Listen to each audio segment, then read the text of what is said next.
இன்றைக்கி என்ன சமையல் பார்க்கலாமா? சுட சுட சாதம் வடிச்சாச்சு, கொதிக்கிறது இப்போ தான் இறக்குறேன். அப்புறம் கலந்துக்கிறதுக்கு சாம்பார் பண்ணியிருக்கேன், வெண்டைக்காய் சாம்பார்.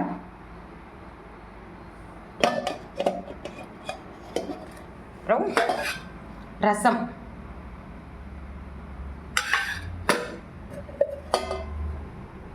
வெண்டைக்காய் பொரியல் நல்லா காரமாக பண்ணியிருக்கேன் சாம்பாரில், அதனால் நல்லா காரமாக வெண்டைக்காய் பொரியல். பொட்டேட்டோ வந்து நல்லா ரவுண்டாக கட் பண்ணி ஃப்ரை பண்ணியிருக்கேன். செம்ம டேஸ்ட்டாக இருக்கும் இது. ரசம் சாதத்துக்கு சாம்பார் சாதத்துக்குலாம் அல்டிமேட் காம்பினேஷன். இந்த உருளைக்கிழங்கு ரவுண்டாக கட் பண்ணியிருக்கேன், பண்ணி நல்லா மிளகா அப்படி நல்லா காரம் போட்டு சூப்பராக பண்ணியிருக்கேன். இது செம்ம டேஸ்ட்டாக இருக்கும்.